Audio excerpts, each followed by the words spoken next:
dia, galera! Bem-vindos ao Loop Matinal dessa segunda-feira, dia 4 de abril, com as notícias mais relevantes sobre o mundo da tecnologia. Quem fala aqui é o Marcos Mendes, e hoje no seu Loop Matinal do Loop Infinito eu vou falar do despertar da força chegando no iTunes e no Google Play, emojis na busca do Google Photos, vídeos da Apple sobre o mês da aceitação do autismo, comercial do Apple Music fazendo a Taylor Swift levar um tombo, Jay-Z querendo um reembolso parcial pela compra do Tidal, óculos atrasando as entregas do Oculus Rift, sucesso da pré-venda do Model 3 da Tesla, aniversário da Apple e quem acertou e quem errou feio no 1º de abril. Vamos lá!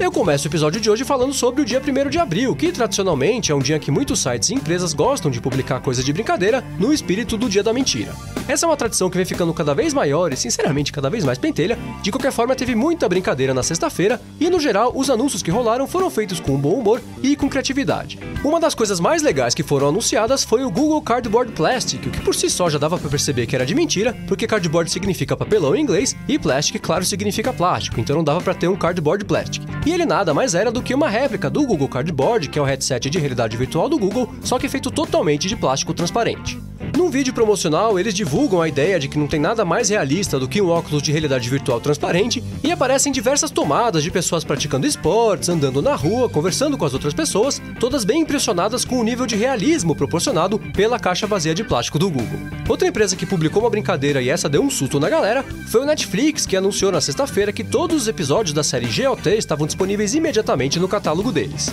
Isso foi feito, claro, para deixar a galera que gosta de Game of Thrones empolgada, e aí quando a pessoa acessava o endereço especial, que era o netflix.com.br/GOT, ela era encaminhada para um canal do YouTube com uma playlist de 3 episódios de 1 minuto e meio cada um, de uma série fictícia chamada Glauber o Tijolo e daí o GOT, que de quebra ainda tirava sarro com o nome do Glauber Rocha, que pra quem não conhece, foi um cineasta brasileiro bem importante. Agora, quem pisou muito feio na bola foi o Google, que achou que seria divertido adicionar um botão no Gmail que mandava automaticamente junto da mensagem um GIF com um maldito Minion jogando o microfone no chão. Lá nos Estados Unidos existe a expressão Drop the Mic, que significa basicamente jogar o microfone no chão, e o pessoal usa isso quando dá uma resposta atravessada pra alguém e já sai da conversa, ou então acha que respondeu alguém tão bem durante uma discussão que não vale nem a pena dar a oportunidade da pessoa se defender. O problema é que eles adicionaram esse botão no lugar do botão de enviar e arquivar um e-mail, que muita gente está acostumada a usar e por isso nem percebeu a brincadeira do Google. Só que conforme o dia foi passando, começaram a aparecer relatos de gente que tinha perdido emprego porque tinha respondido de um jeito atravessado pro chefe.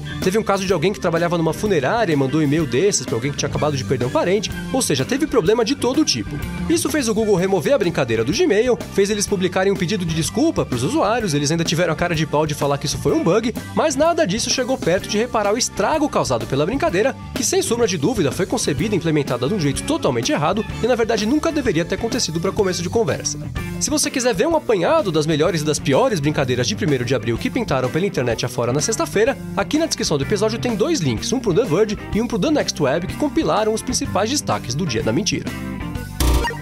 E falando no dia 1º de abril, outra coisa que marcou a sexta-feira foi o 40º aniversário da fundação da Apple. Para celebrar a data, aconteceu uma festa enorme lá no campus da Apple em Cupertino e ela contou com a presença de mais de 6 mil pessoas. Quem abriu a comemoração foi o Tim Cook, que falou sobre a Apple atual e celebrou as pessoas que também já passaram por lá. E em seguida, quem assumiu o comando da festa foi o DJ Zane Lowe, que comanda a rádio Beats One e ficou a cargo da música para empolgar o povo que estava por lá. Antes da festa, a Apple hasteou lá na frente do One Infinite Loop, bem na entrada principal do campus da Apple, a bandeira clássica de pirata com o logo da Apple fazendo a função do tapa-olho. E pra quem não conhece essa história, ela essencialmente remete à época em que o Steve Jobs começou a liderar uma espécie de equipe rebelde dentro da Apple para desenvolver o Mac e para concorrer com a equipe que estava desenvolvendo o Lisa. Essa bandeira ficou hasteada na frente do prédio da equipe do Mac, aí depois de um tempo o pessoal do Lisa roubou, eles foram lá para pegar de volta. É uma história curiosa, divertida, e eu tô resumindo bastante ela aqui. Mas, se você tiver interesse em conhecer mais a fundo esse papo, tem aqui na descrição do episódio um link para um texto feito pelo Andy Hertzfeld, que trabalhou na Apple desde os primórdios, que explica a história toda com a bandeira, que em homenagem aos 40 anos da Apple foi hasteada mais uma vez por um dia lá no campus principal da Apple em Cupertino.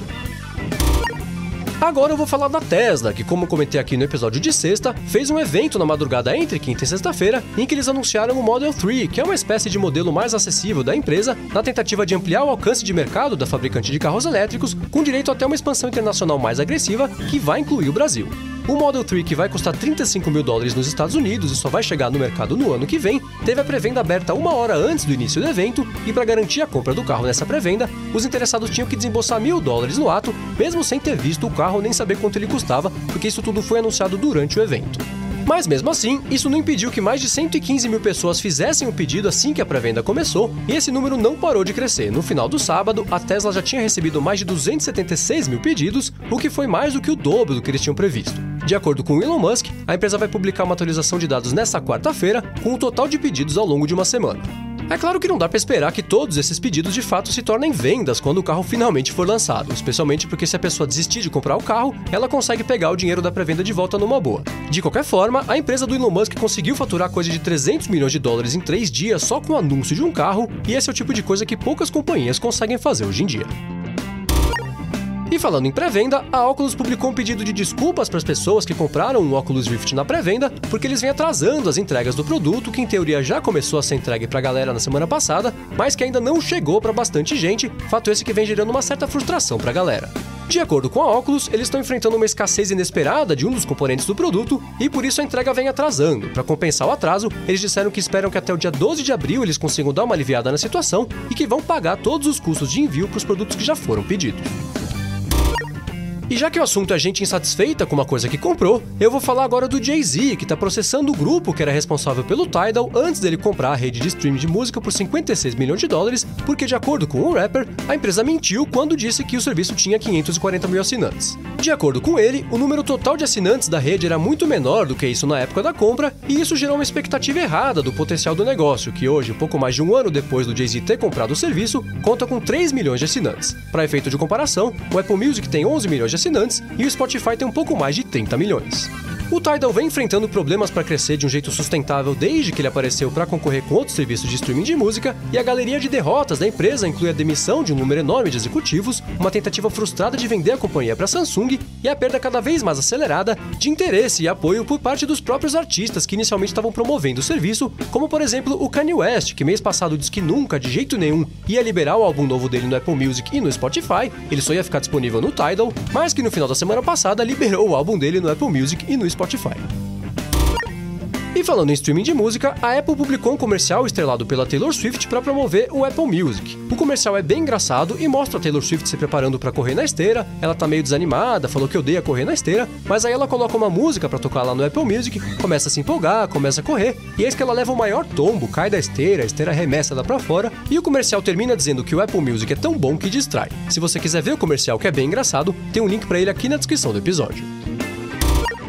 E falando em comerciais da Apple, no final da semana passada, a empresa também publicou 2 outros vídeos estrelados por um menino chamado Dylan, que é portador de autismo, não consegue se comunicar de forma verbal, mas que usa o iPad para se expressar, falar o que ele pensa, para se conectar com as pessoas ao redor dele. Os 2 vídeos são bem interessantes, são bem emotivos e contam com umas declarações do próprio Dylan, por meio de uma voz que fala a partir do iPad dele. Tem também declarações da mãe dele, que fala sobre os desafios que eles vêm encontrando por causa do autismo, e também da terapeuta dele, que comenta o dia a dia do Dylan e como o iPad entrou na vida dele. Esses vídeos foram feitos pela Apple por conta do mês de aceitação do autismo, que é agora em abril, e vale a pena tirar uns minutinhos do seu dia para assistir, você não vai se arrepender.